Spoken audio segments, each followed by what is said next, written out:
Bon matin à tous.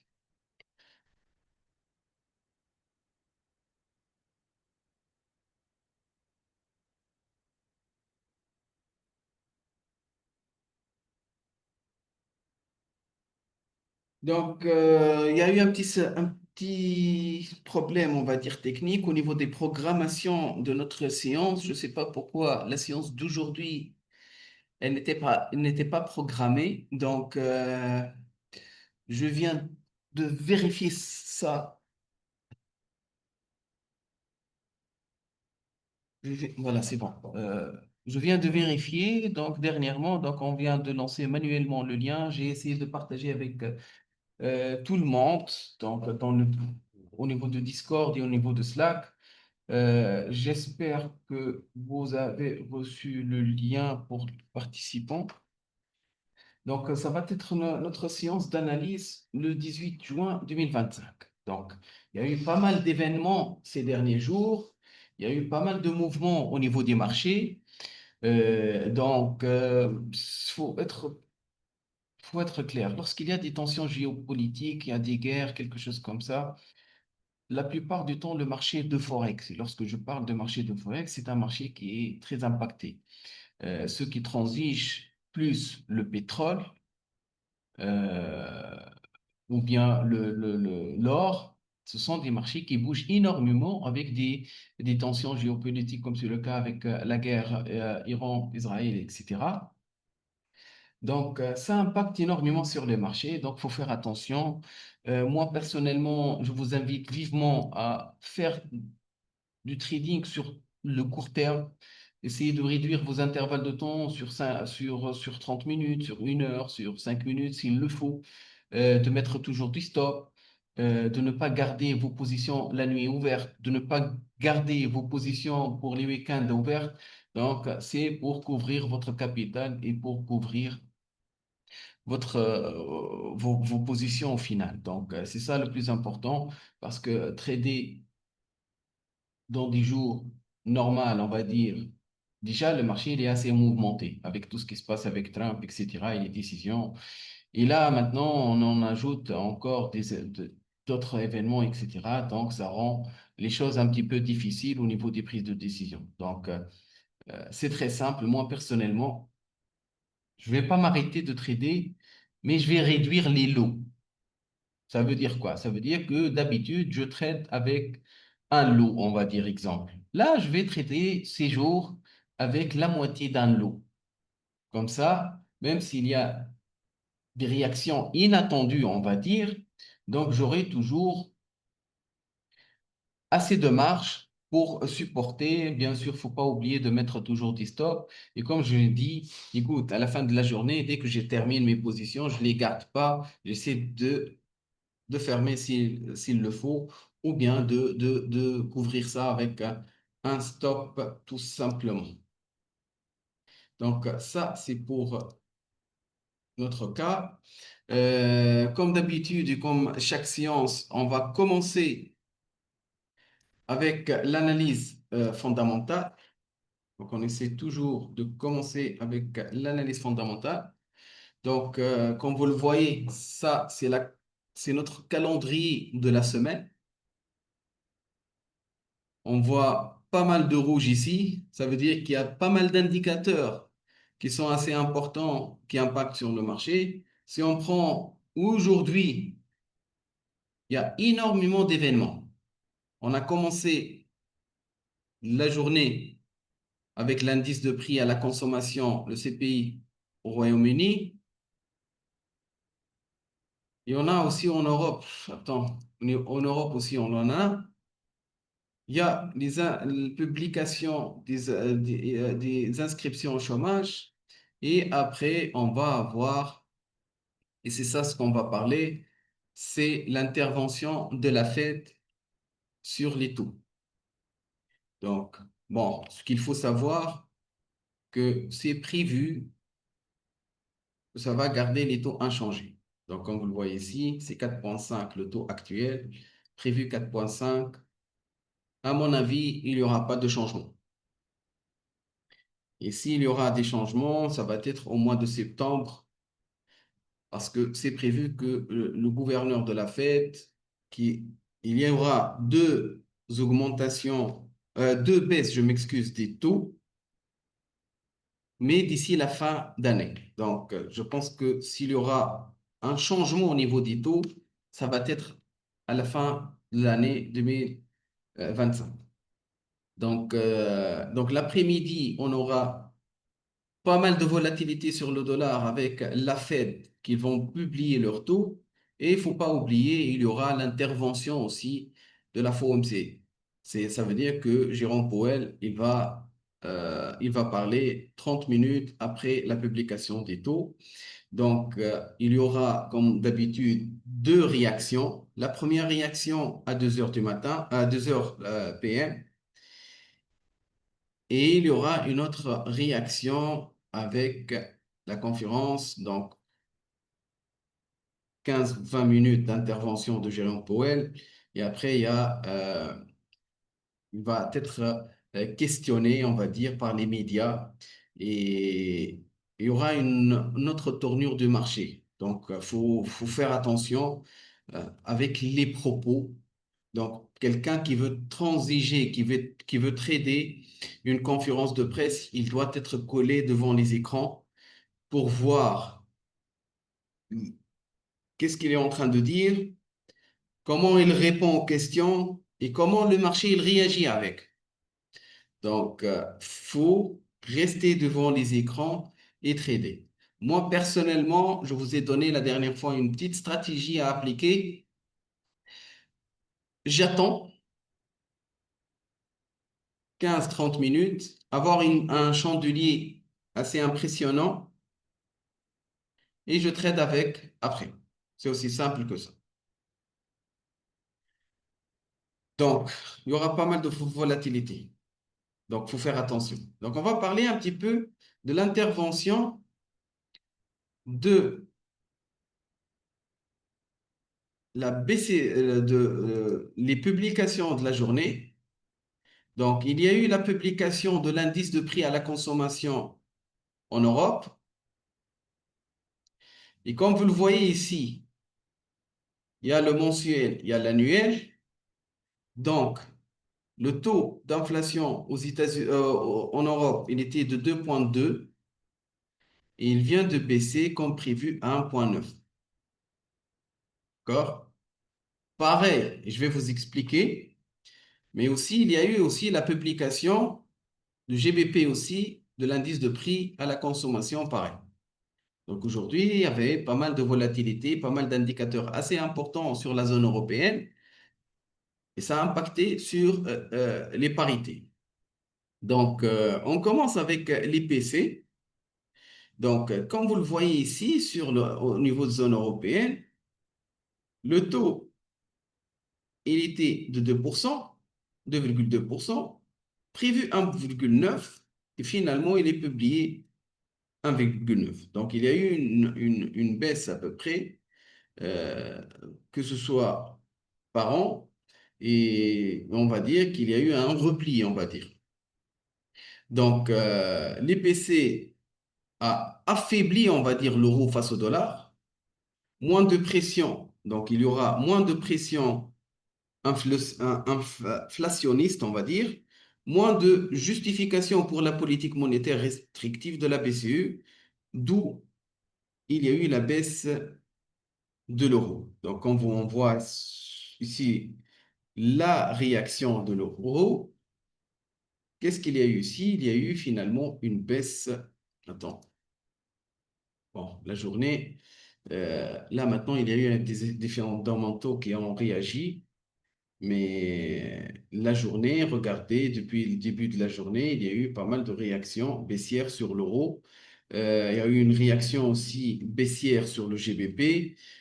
Si on met sur le H4 aussi, on voit clairement qu'il y a eu une baisse de l'euro par rapport au dollar, même aussi sur le GBP. Donc, ça a créé de la volatilité et l'euro totalement, il a baissé. Donc, pour résumer, aujourd'hui, l'indice de prix à la consommation en Europe, il est 1,9. Donc, il est inférieur à 2%.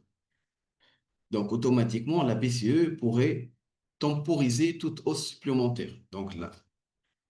la Banque centrale européenne, faut oublier qu'elle va augmenter ses taux.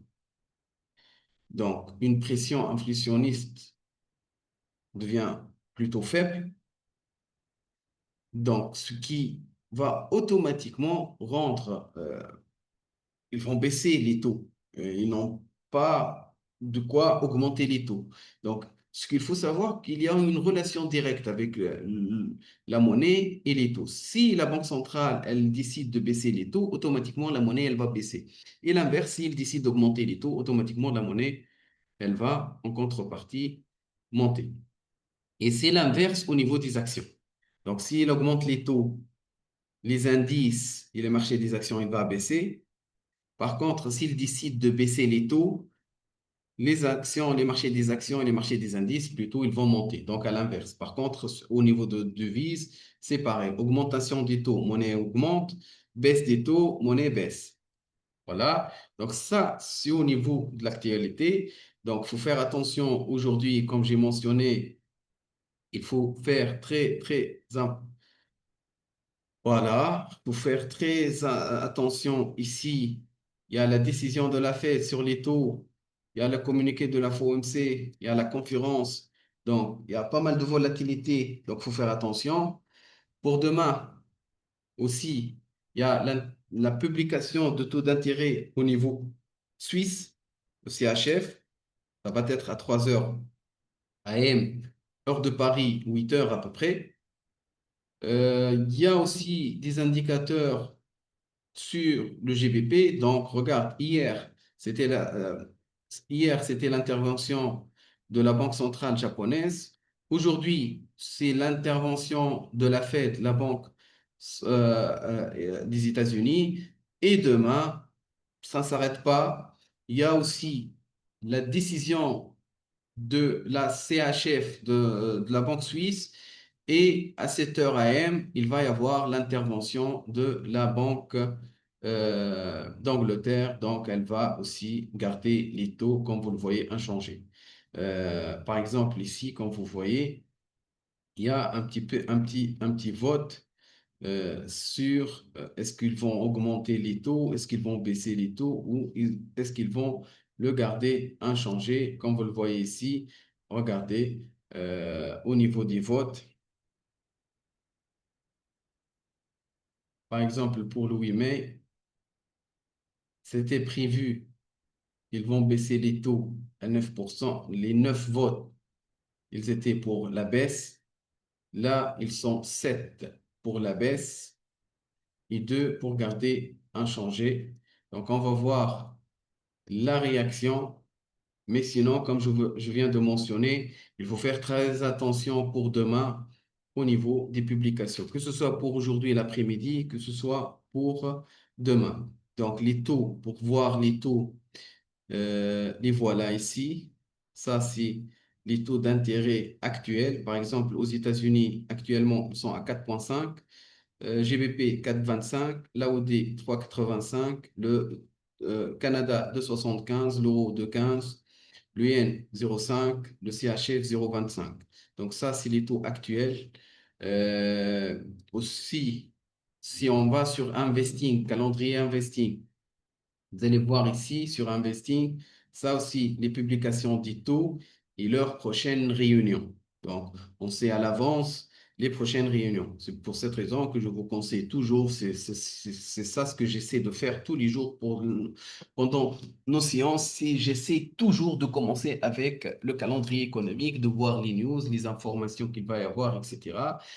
Parce que c'est très important même si je veux pas les trader et j'essaie de les éviter, donc je dois être au courant. Je ne peux pas faire mon analyse technique, graphique, mathématique, etc. Par exemple, aujourd'hui, je sais que l'après-midi, il va y avoir pas mal d'informations très importantes sur le dollar. Écoute, regardez le dollar US, il y a énormément d'informations qui vont être publiées. Je ne peux pas tracer une ligne de support et faire mes analyses techniques et graphiques et négliger l'information qui va être publiée. Donc, il faut faire attention avec ça. Donc, je dois être au courant, même si je ne veux pas les trader, mais je dois être au courant de ces informations-là. Donc ça, c'est notre exemple. Euh, Voilà, c'est le côté fondamental. Donc, s'il y en a des questions comme d'habitude au niveau des indicateurs macro, leur impact sur le marché, etc., n'hésitez pas à me laisser ça, vos questions sur le Discord. Je suis actif sur le Discord. Voici notre chaîne Discord. Vos questions sont les bienvenues. Vous pouvez poser vos questions, vous pouvez faire vos analyses, etc. et publier ça. C'est très simple. Vous faites un imprime écran. Regarde, si vous ne connaissez pas comment vous faites des imprimes écran sur TradingView. Je vous laisse faire vos analyses sur TradingView. Pour faire un imprime écran, c'est simple. Vous venez ici, vous venez ici, faire un saisie d'écran. Et vous cliquez automatique. Vous cliquez ici, vous faites télécharger l'image et après, vous essayez de l'uploader ici. Et comme ça, je peux vous l'uploader et vous la trouver. Si l'on a des questions, donc automatiquement, vous pouvez me laisser ça. Sur le Forex ici, c'est moi qui me laisse mes analyses. Donc, personnellement, la semaine dernière, même s'il y en a énormément de fondamentaux et tout, que ce soit une semaine de trading, on a bien passé une excellente semaine de trading. Euh,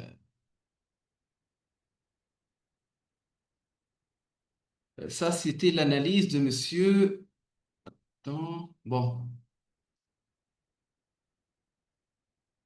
essayez de voir son nom. Bon, on a fait une analyse la semaine dernière sur le prix du pétrole. On a identifié la semaine dernière le double creux, une figure de retournement de la tendance. On a identifié la cassure de la ligne de cours. Même l'un de nos participants, il a identifié ça. Regarde, excellent l'analyse. À 66 dollars. Donc, c'était une figure de retournement. Bon, c'est pas un épaule-tête-épaule. C'est pas un épaule-tête-épaule parce que un épaule-tête-épaule, c'est une figure de retournement que le sommet, au moins, il doit faire au moins 2 fois la taille des épaules. Et là, ce que je vois, c'est que ces deux creux, ils sont pareils au niveau de... Donc ça, c'est plutôt un double creux, oui. Et regarde, ça reste une figure de retournement. Ça veut dire qu'on va plutôt travailler. Ah, Monsieur Jocelyne, oui, d'accord. Je suis en train de vous féliciter pour votre analyse là maintenant. Donc, c'était une analyse pour un retournement, on va dire, un retournement de la tendance. Donc, on a anticipé une hausse ici. Le marché, il a réintégré cette zone. Et dès qu'il réintègre cette zone, où est-ce qu'on va viser? On va viser le niveau d'après qui va être celui-là. Et regardez, effectivement, le marché, il est allé chercher notre niveau. Vous voyez, on était là. La semaine dernière, on était là. On a visé, ils seront ici, on va viser cette zone. Et effectivement, il est allé chercher cette zone-là. Bon, je vous explique une chose. Pourquoi il y a cette tension? Il y en a, comme vous le savez, la guerre entre l'Iran et Israël. Il y a ce qu'on appelle le détroit d'Ormuz. C'est ce qu'on va en dire. Euh, c'est le passage, on va dire, c'est un passage maritime euh, où tout le transport maritime de pétrole, en termes de pourcentage, je n'ai pas le chiffre exact, mais si j'ai bien compris, c'est à peu près 50 à 60% de passage maritime. Ça passe par là. Et l'Iran, avec tout ce qui est les tensions et tout, euh, bon, on va dire que à un certain moment, elle a mentionné, elle ne l'a pas fait, mais elle a mentionné que si il va y avoir plus de problèmes, etc., on est prêt à a bloqué ce passage-là. Donc, il y a eu un petit panique au niveau du marché du pétrole et on voit la réaction. Et c'est ce qu'il faut savoir, c'est très important. Regarde, lorsqu'il y a des tensions géopolitiques, moi, une base qu'il faut apprendre. Je ne vends jamais le pétrole et je ne vends jamais le gold. C'est aussi simple que ça. N'essayez jamais de les shorter. Vous êtes acheteur, vas-y. Parce que regarde, en prenant une décision la semaine dernière, au niveau des stats, regarde, au niveau de pourcentage, on a pu faire 5-15%. Ça veut dire il y a 1000 points. On l'a acheté la semaine dernière à 64 dollars. Le pétrole, il est allé chercher les 77 dollars à peu près. Là, maintenant, il est à 72, 71, 73, ça stagne à ce prix-là.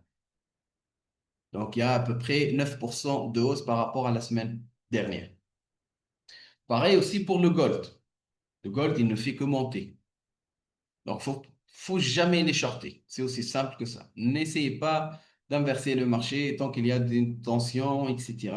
Évitez de les vendre. Même si je sais qu'il y a une tentation de profiter de cette baisse, par exemple, parce que vous voyez que le marché, il monte beaucoup, il est en surévaluation, il est surévalué, etc. Il y a la tentation. Vous essayez de vendre pour profiter.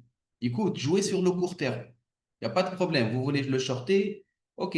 Mais je vais le shorter sur deux, trois bougies, pas plus.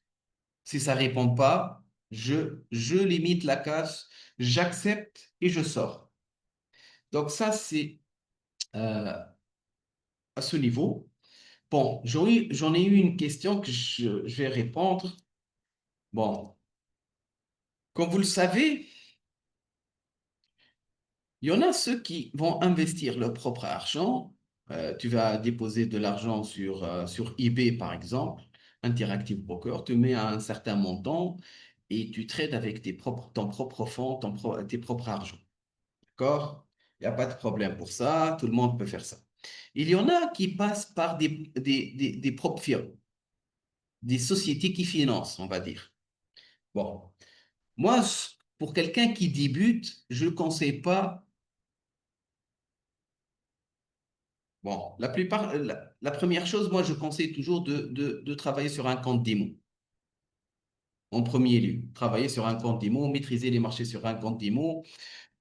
Une fois que tu te sens rentable, etc., je suis là pour vous aider au niveau des analyses. J'essaie, on est un petit peu, regarde, ça fait quelques semaines, si vous prenez mes analyses, etc., on est rentable. On est rentable. Vous pouvez backtester tous nos analyses. Vous allez voir qu'il y en a des positions perdantes, oui, mais la majorité, ils sont gagnants et on arrive à avoir des gains.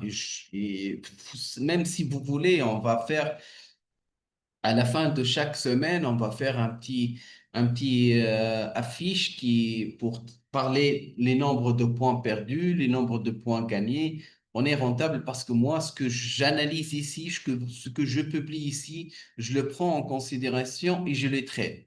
Et déjà, je ne fais pas, j'efface pas mes analyses. Regardez, vous pouvez revenir 6 mois, c'est pareil. Donc, par exemple, ça, c'est la semaine dernière, par exemple. Le 11, c'était la semaine dernière. Vous voyez ça, l'USD, le dollar américain, le franc suisse, ça, elle m'a touché mon stop. On a essayé de le traiter, cette position, on l'a pris. On l'a pris la semaine d'avant. C'était le 4 juin. Le 4 juin, l'USD CHF, le voilà, franc suisse. J'ai essayé de prendre une décision d'achat ici et ça n'a pas bougé. C'est pareil, elle stagne ici. Donc, j'ai voulu garder la position. J'ai tenu ma position en tant que ce niveau de support, il tient, mais malheureusement, cette semaine, malheureusement, il est où le CCHF? Il a tapé notre stop. Voilà, sur le H4. Voilà, la ligne de support qu'on a travaillé, qu'on a tracée, c'était là. On a essayé de prendre une décision. Malheureusement, il y a 2 jours, il a tapé notre stop. Par contre, on a bien profité. Regardez, ça c'est, attends, on reste sur le taux. L'euro-dollar. L'euro-dollar, on l'a pris en position d'achat la semaine dernière. On a anticipé une hausse prévue. Chercher, on a pris une décision à 1,1485 à partir de cette zone pour viser les 1,1530. Effectivement, si je prends l'exemple de l'euro-dollar sur le H4, la voilà notre décision. On a essayé de prendre une décision ici. Pourquoi? Parce qu'on a identifié un triangle, on a attendu la cassure, on a visé la hausse. Effectivement, il y a eu cette hausse-là. Le marché, il est allé chercher, on a visé les 1,1538 à peu près, il est allé chercher plus que ça. On a fait une analyse sur l'USD GPY. Ça, c'est le dollar USD, dollar américain, yen japonais. C'était là cette décision sur un intervalle de temps H4, vous voyez ici, avec FIBO. Il est allé chercher le Golden Zone, cette zone. Il l'a respecté avec cette mèche. Il y a eu cette clôture de cette bougie. Donc, j'en ai pris une décision de vente et on a visé le niveau d'après. Et regardez sur l'USD-JPY, l'USD-JPY sur le H4. Vous voyez, c'était ça notre analyse. Ça, on a pris une décision de vente à partir d'ici.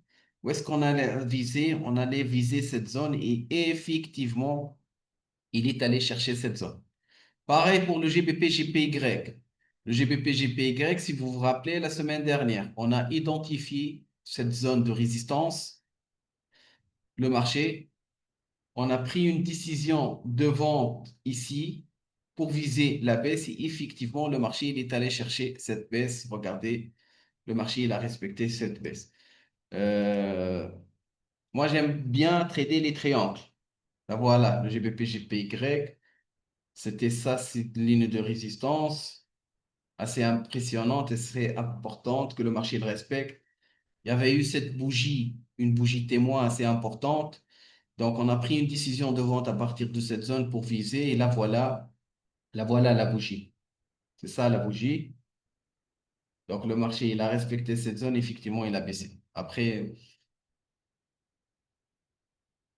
ça, c'est pour le gold, on n'a pas pris le gold.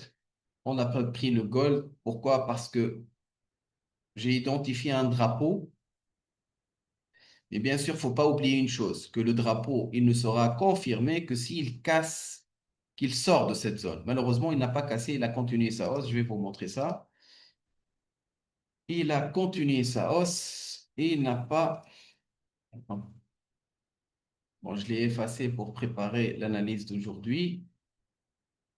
Et là, voilà. C'était ça notre drapeau. C'était ça notre drapeau. Il fallait attendre que le marché il franchisse par le bas pour travailler la baisse. Malheureusement, il n'a pas franchi, plutôt il a cassé par le haut. Donc, il a invalidé notre scénario de baisse. C'est pour cette raison. Voilà, ça c'est côté les analyses de la semaine. Donc, pour revenir, qu'est-ce que j'essaie de vous mentionner? Donc, le but, soit vous tradez avec vos propres fonds, soit il y en a des sociétés qui vont vous financer. Bon, c'est quoi le principe de ces sociétés-là? Il y en a énormément de sociétés, des propres firmes, on appelle ça. Il y en a deux types. Il y en a ceux de CFD, les contrats for difference, là, celles qu'on transige là. Il y a les contrats futurs. Bon, ce qu'il faut savoir, que les deux, ils offrent des plateformes différentes. Bon, sincèrement, j'en ai essayé pas mal de propres firmes.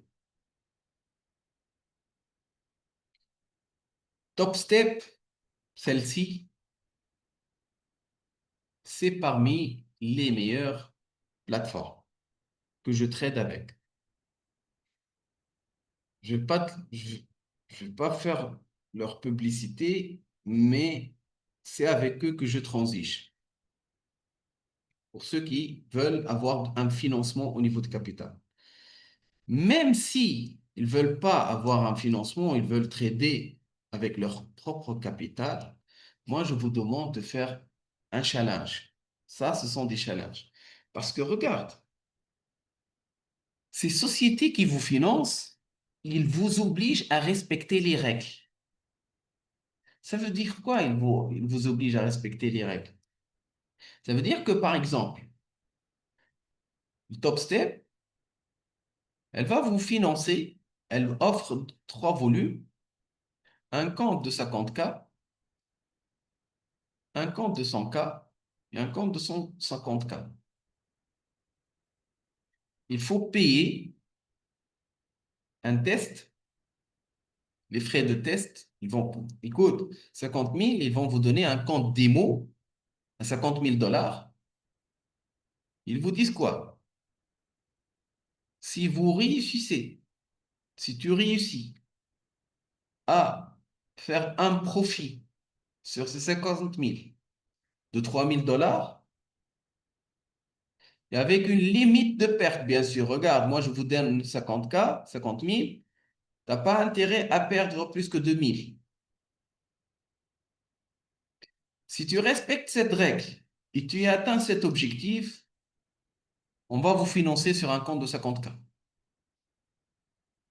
Vous allez avoir un compte de 50 000 et ce compte de 50 000, comme d'habitude, la règle, elle est là, 2 000 dollars de perte en journalier. Ce que je vais quand vous expliquer, c'est que ces propres firmes, comme je vous dis, ils vont vous obliger à respecter les règles. Parce que une journée, je reçois des imprimés écrans historiques de ceux qui traitent. Sincèrement, ils ne mettent pas de stop. Moi, j'essaie toujours de faire des analyses et je vous mets des stops. Ils ne mettent pas les stops. Pourquoi? Parce qu'ils me disent, écoute, Brahim, j'accepte pas de perdre. Et c'est pas ça le domaine. Écoute, nous, on prend des décisions et on va pas réussir toutes nos décisions, nos positions. Donc, il faut accepter de perdre. Ça fait partie du game, on va dire. Donc, il me dit non, je ne mets pas de stop. Ça va revenir, ça va revenir. Tous les jours, ça va revenir la position et ça peut aller jusqu'à. Donc, il faut oublier ça. Dès que tu ouvres une position, il y a un stop qui va limiter la perte, qui vous garantit, etc. Donc, comme je vous dis, Top Step, par exemple, c'est une des propres firmes. Vous pouvez chercher. Regarde, moi, je vous ai donné ce nom-là. Vous pouvez faire vos recherches. N'hésitez pas, s'il y en a des questions, quelque chose comme ça, n'hésitez pas. Mais ce que j'essaie de vous expliquer, que ce qu'il faut comprendre, que même si la société, elle va me prêter, on va dire, elle va me prêter 50 000, d'accord? Moi, je sais, elle va pas me prêter 50 000, elle va me prêter 2 000 dollars. Pourquoi je vous dis qu'elle va me prêter 2 000 dollars? Parce que le taux de perte, la limite de perte maximale ici, c'est 2 000 dollars. Parce que finalement, moi, je vais transiger sur ces 2 000 dollars, pas plus. C'est ça le seuil max de perte. Donc, c'est vrai qu'elle va me donner pas mal de marge avec lequel je transige, mais je serai limité à 2 000 dollars en cas de perte.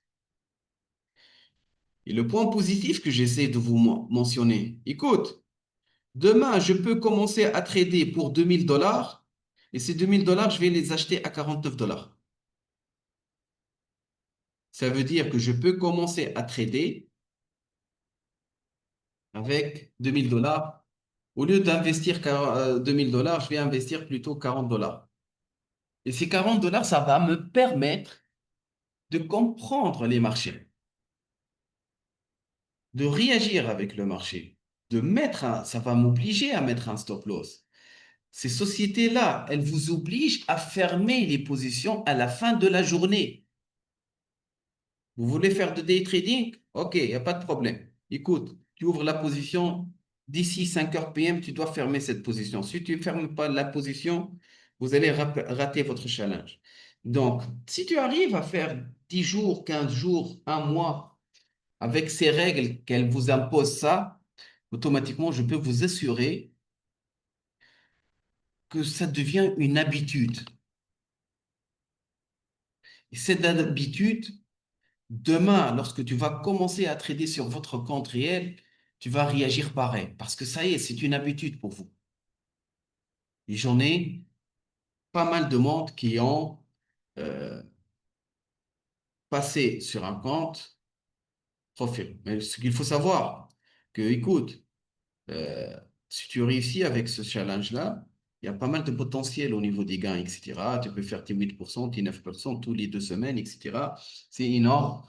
Euh, vous allez voir. Regarde, moi, ce que je vous conseille, ça s'appelle Top Step. Faites un petit détour sur ça, sur ce site-là. Ça, c'est un prop firm futur. Il y a FTMO, c'est plus cher. FTMO, je vous mentionne les deux plus grands profils, les deux plus grandes sociétés de financement. Sur les futurs, c'est Topstep. Sur les CFD, c'est FTMO.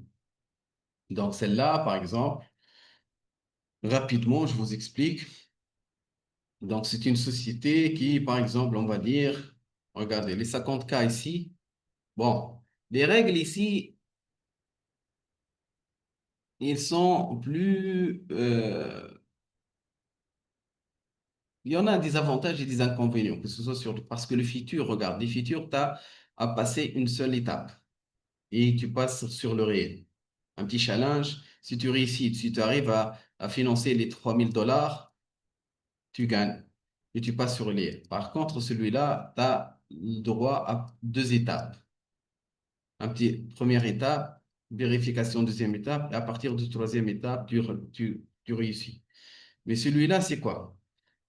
Top Step, par exemple, le futur, il vous donne une marge, on va dire, de 2000 $ de perte journalière, perte maximale. Par contre, celui-là, il vous donne plutôt une marge de 5000 $, de 5000 $ là. Donc, vous avez assez de marge. Donc, voilà le nom Top Step, voilà le nom FTMO, c'est ça, les deux sociétés que, écoute, il y en a des centaines de profils. Tapez sur votre moteur de recherche les meilleurs profils. Vous allez voir que FTMO, Topstep, ce sont parmi les meilleurs. Celui-là pour les futurs, celui-là pour les CFD. Donc, essayez, ça peut être, comme je vous dis, le but, c'est apprendre à gérer un portefeuille. Soit j'apprends à gérer mon propre portefeuille de façon, si vous voyez que vous n'acceptez pas les pertes, que vous ne mettez pas de stop, que vous ne voulez pas mettre de stop, que vous gardez les positions gagnantes, vous les fermez rapidement, mais par contre les positions perdantes, vous les gardez pour demain et après-demain, et tu as l'impression, tu as toujours envie de garder la position parce que tu espères que le cours, il va revenir, etc., eh ben, je peux vous assurer que non. C'est un réflexe d'un amateur, d'un débutant. Moi, le but, c'est de fermer la position perdante, de limiter la perte et de garder la position gagnante ouverte. Donc, c'est ça. Et eux, ces deux-là, ils vous obligent à respecter les règles. Donc, voilà. Donc, on va passer à nos analyses. Donc, l'analyse de la semaine.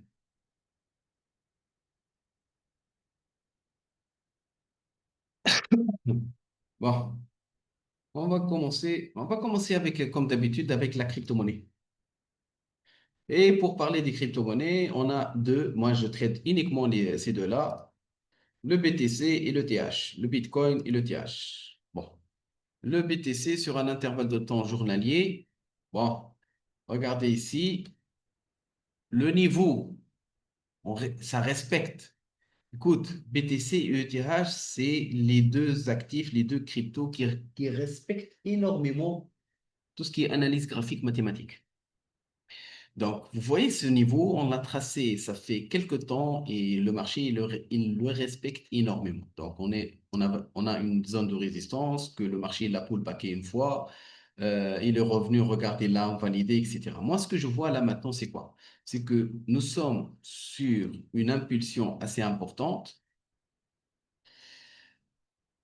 Je vois j'en ai deux façons de voir le marché.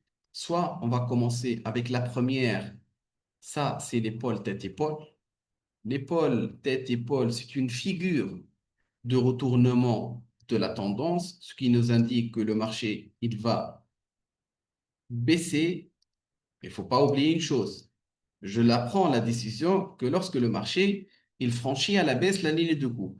Donc, tant qu'on n'a pas confirmé, je ne fais rien. OK? Donc, il faut toujours attendre que le marché, il casse la ligne de coût. La deuxième chose que je vois, c'est que ici, je ne sais pas si vous connaissez Elliott, mais ça, c'est pour moi une vague d'Elliott.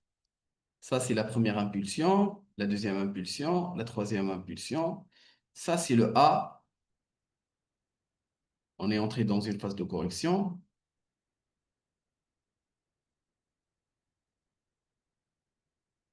A, B. Et le C, ça va chercher cette zone. Donc, on s'attend à une correction, mais il faut toujours attendre que le marché casse cette ligne de coût pour qu'on puisse prendre cette décision.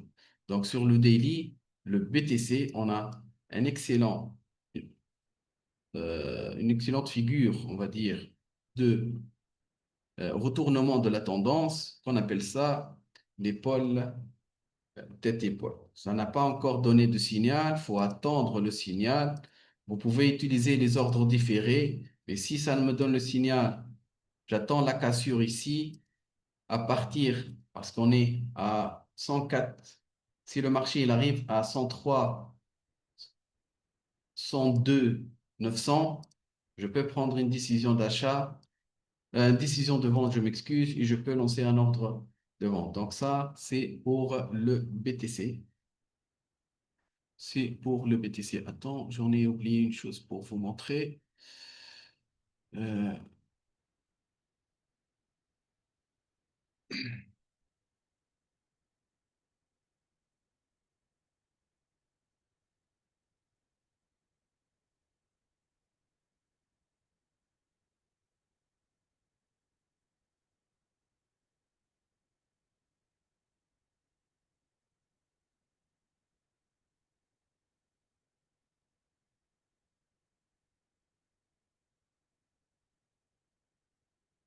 je ne l'ai pas trouvé.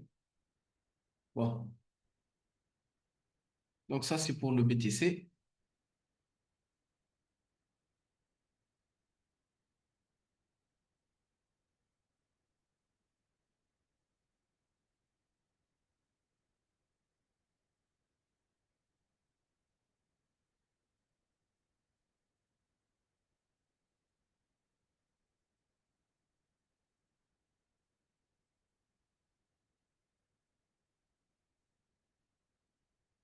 Pour le TH. Pour le TH, je vais essayer de réduire un petit peu l'intervalle de temps parce que ça, il oscille énormément au niveau de l'horizontale. Ça fait quelque temps qu'il oscille.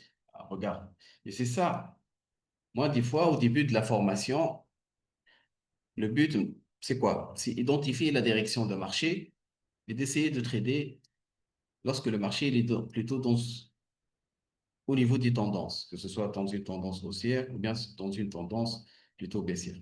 Et comme vous le voyez ici, c'est très rare que le marché, regarde, ça c'était une excellente tendance baissière. Mais là, je suis plutôt sur une oscillation horizontale. Les impulsions, ça n'arrive pas tous les jours. Depuis cette impulsion, le 25 mai, le marché, il oscille à l'horizontale. Donc, je ne peux pas rester sans trader. Et moi, personnellement, cette zone de range, lorsque le marché il oscille à l'horizontale, c'est une excellente zone pour moi pour trader.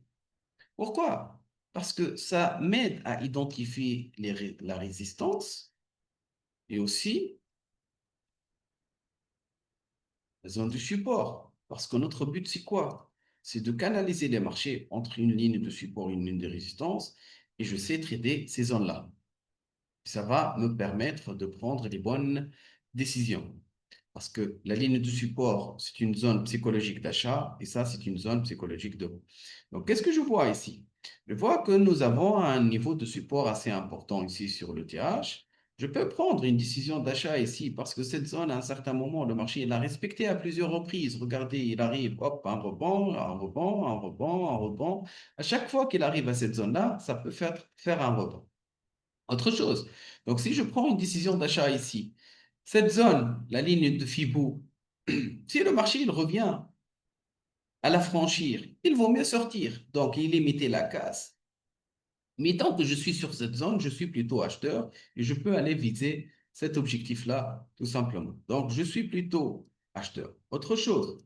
L'avantage aussi, c'est avec les crypto-monnaies et pourquoi je peux trader le BTC et le TH. Parce que le BTC et le TH, ils ne sont pas corrélés. Des fois, je vois que les meme coins, les petits cryptos, lorsque le BTC et le Bitcoin il est en train de monter, la plupart des cryptos, ça monte avec. Ce n'est pas le cas de l'ETH. Parce que je viens de vous faire une analyse sur le BTC à la vente. Bon, ce n'est pas encore confirmé la vente tant qu'il n'a pas franchi la ligne de cours, mais l'ETH, j'en viens d'analyser pour un achat. Et c'est ça qui rend les choses ici sur la crypto-monnaie assez intéressantes. Donc, je peux acheter un et je peux le vendre l'autre. Il n'y a pas de problème avec l'ETH et le BTC tout simplement. Donc, je vais mettre un TP ici, un stop ici, et voilà. Donc, ça, c'est notre analyse au niveau de la crypto-monnaie. Donc, je vais faire un petit imprime écran. Voilà. Donc, on commence avec l'euro-dollar sur le Forex. Donc, l'euro-dollar sur le Forex, comme vous le voyez ici, la tendance, ça reste une tendance haussière. Et je vais vous expliquer pourquoi. Parce que moi, je suis plutôt...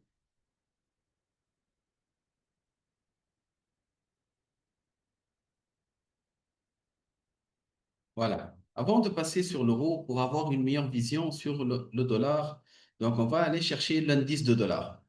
Donc l'indice de dollar, pour ma part, on reste encore sur une tendance baissière. C'est très important. Si vous vous rappelez, on a identifié la semaine dernière le bras du drapeau, figure de continuation. Donc nous sommes encore sur une tendance baissière. Donc, il n'y a rien à voir pour le moment. Donc, nous sommes encore sur une tendance baissière. Donc, le DXY, l'indice de dollar, il est plutôt baissier. Donc, si je vais aller chercher l'euro, pour moi, l'euro, je suis plutôt acheteur. On a tradé cette impulsion, comme on a mentionné au début, ce drapeau, ce triangle. Il y a eu une impulsion. On sait très bien qu'après chaque impulsion, le marché il va entrer en consolidation, il va corriger. Où est-ce qu'il peut aller? Si vous vous rappelez, je vais prendre en considération cette impulsion. Je vais tracer Fibou et on va chercher. Regardez ici, on a dit que un retracement, une correction, en moyenne, le marché il va chercher cette golden zone entre 0,5 et 61 au maximum. Et regardez, finalement, le marché regarde avec cette mèche-là, de cette bougie-là respectée, il est en train de la retester une autre fois. Donc, pour moi, c'est une excellente zone d'achat ici. Je suis sur une tendance plutôt haussière, donc je ne suis pas en train d'inverser les marchés. Cette zone, c'est une zone d'achat. Je peux lancer un ordre d'achat. Je peux mettre un stop ici, au-dessous, parce que si le marché il revient à rien, à casser ici, il vaut mieux limiter et sortir. Mais tant qu'on est au-dessus de cette zone, je suis plutôt acheteur. J'en ai identifié aussi, attends, je vais éloigner un petit peu Fibo pour vous montrer cette impulsion. Derrière, il y a ce qu'on appelle un drapeau qui se forme. Ça n'a pas encore confirmé le drapeau. J'essaie toujours d'attendre une petite cassure de drapeau pour confirmer cette décision. Ce n'est pas le cas pour le moment. Mais en se basant, si vous voulez attendre une confirmation, oui, pourquoi pas. Si vous voulez vous lancer là maintenant, oui. Et de préférence, attendez la clôture de la bougie. Si le marché il arrive à clôturer au-dessus de cette zone, on peut prendre une décision d'achat. Si ça se clôture au-dessus, on peut prendre une décision d'achat. On peut viser cet objectif en premier lieu et notre stop, on le met ici. Donc, ça, c'est notre objectif au niveau de l'euro par rapport au dollar US. Bon, une petite remarque. On n'a pas intérêt à prendre j'ai oublié qu'on n'a pas intérêt à prendre une décision sur l'euro-dollar là maintenant. Parce que tout ce qu'on est en train de faire,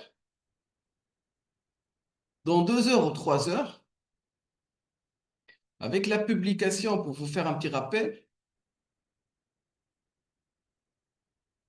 il y a pas mal d'informations sur le dollar. Il y a l'intervention de la Fed sur les taux et la conférence. Donc, c'est très simple. Moi, personnellement, attendez jusqu'à 3 heures PM, heure de Paris, jusqu'à 20 heures le soir. Si le scénario, notre scénario, il tient encore la route, si on est encore au-dessus de cette zone, prenez un achat. Si ce n'est pas le cas, le marché l'a franchi à la baisse, oubliez l'achat sur l'euro. Parce que ça peut être un catalyseur ce qui va se passer, information. Donc, vous voyez ici, il peut y avoir une information, hop, directement ensuite, même pas en quelques secondes, le marché il peut monter. Donc, c'est trop risqué. Ça peut taper notre TP facilement en quelques secondes, mais aussi ça peut taper notre stop loss aussi. Donc, il faut faire attention. On n'est pas là pour faire euh, c'est pas un casino, on ne fait pas du gambling ici. Donc, on est là pour apprendre à gérer un portefeuille et prendre de risques. Trop de risques sur notre capital, il vaut mieux l'éviter. Donc, ça, c'est pour l'euro-dollar. Il y en a aussi la même configuration sur l'euro AOD, l'euro par rapport au dollar australien. Je vois cette impulsion. Il y a une accélération de mouvement vers le haut. Après, derrière, il y a cette correction. La tendance du fond, elle est plutôt haussière. Donc, j'identifie la tendance. Je viens d'identifier que nous sommes plutôt sur une tendance haussière. Donc, je favorise personnellement l'achat. Donc, j'essaie de voir à quel niveau je dois prendre ma décision d'achat. Je vais utiliser FIBO. Pareil, nous sommes à un niveau ici assez important. Ça, c'est notre golden zone. Donc, le marché, s'il y en a une bougie en vert, on peut prendre cette décision. On peut acheter ici et viser cet exemple-là. Si on aura une clôture au-dessus, on peut prendre une décision d'achat et on peut viser cette zone comme objectif tout simplement. Et notre stop, on dort parce que tant que cette zone, elle tient, je suis acheteur. Si le marché il arrive à invalider cette zone, il vaut mieux sortir tout simplement. Donc ça, c'est notre opportunité d'achat. La voilà sur l'euro AOD et notre entrée sur l'euro dollar. Bon, l'USD CAD. L'USD CAD, je pense qu'on arrive à un certain niveau où il va y avoir une correction de dollar US par rapport au dollar canadien.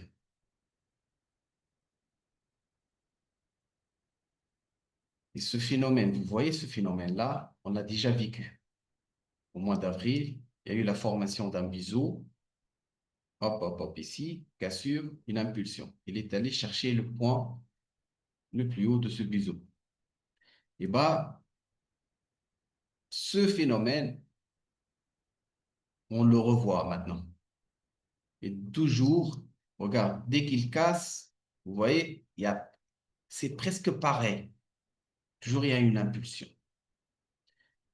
Donc, moi, personnellement, je vois plutôt que l'USD par rapport au dollar canadien, il va y avoir une montée et on peut aller chercher cette zone-là. Avec une accélération assez importante, comme c'est le cas ici. Regarde, tout ce qu'il a fait en baisse, il l'a rattrapé rapidement. Et ben, je pense que c'est pareil aussi. Peut-être qu'il y aura un petit pullback ici, après ça va monter. Donc, je suis plutôt acheteur sur le dollar par rapport au dollar canadien. Bien sûr, il ne faut pas oublier cette zone, cette impulsion, c'est ce qu'on appelle à trois soldats. C'est une figure de continuation. tant que cette figure, elle tient, à partir de maintenant, je suis plutôt acheteur. Tant que ces trois bougies n'ont pas encore invalidé, comme je vous dis, je suis acheteur. Si le marché il arrive à invalider cette zone, il y aura plus de tendance et on peut agrandir l'intervalle de temps pour avoir une meilleure vision où est-ce qu'il peut aller.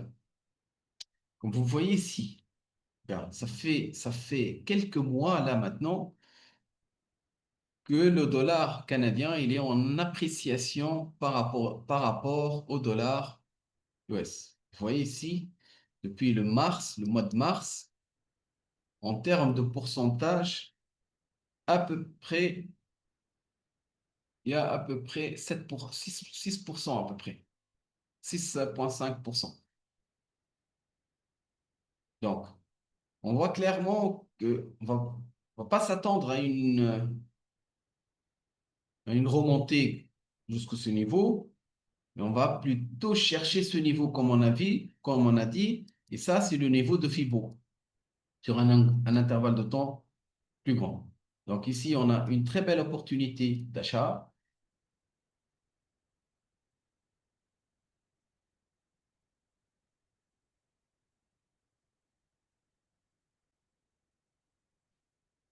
On peut viser cette zone. Et comme on a mentionné cette impulsion, tant qu'elle tient, je suis plutôt acheteur. Si le marché il vient de l'invalider, vaut mieux fermer cette position. J'en ai un ratio, j'essaie d'avoir toujours un ratio. J'en ai un ratio risque-récompense, ratio de rendement ici 1,72. Donc, il est assez positif. Donc, ça me permet de trader. Normalement, c'est bien. Donc, je vais acheter ici. Je mets un stop ici. Et je mets un TP ici.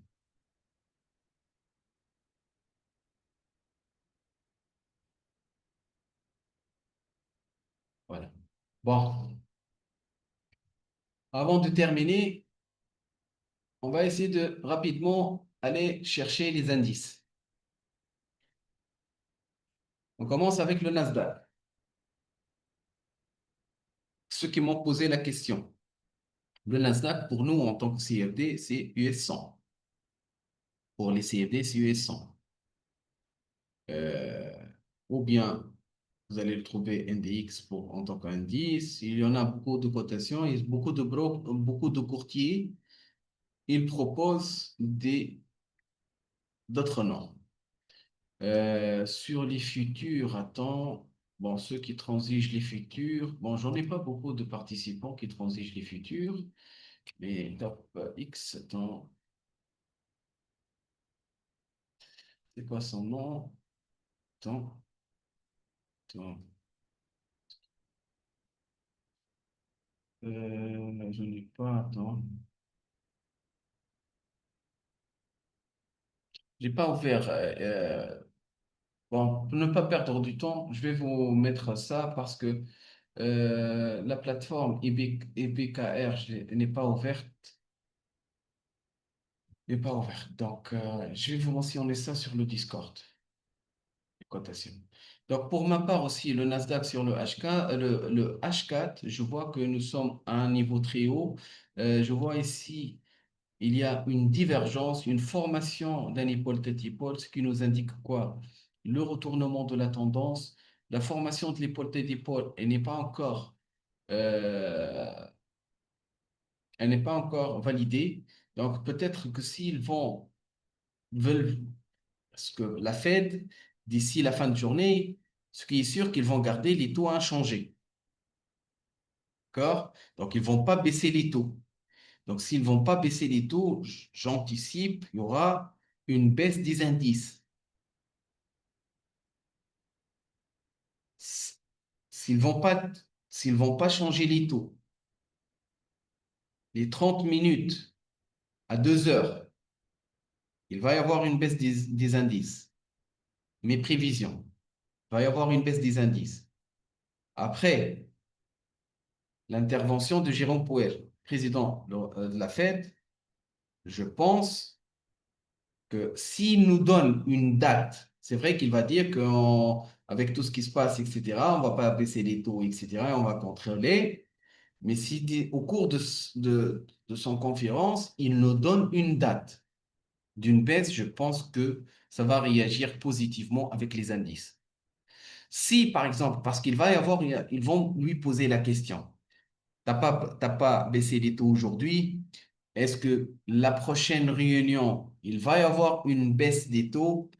Eh bien, s'il dit oui, vous allez voir comment les indices ils vont exploser à la hausse. S'il ne répond pas à cette question, il va dire que on va encore plutôt contrôler les marchés, l'inflation avec la tension géopolitique, etc. On ne peut pas vous confirmer ça. Vous allez voir comment les indices ils vont plutôt chuter aussi. Donc, observez ça. On va voir comment le marché ça va réagir. N'essayez pas de prendre des décisions. Si vous voulez trader, attendez 30 minutes.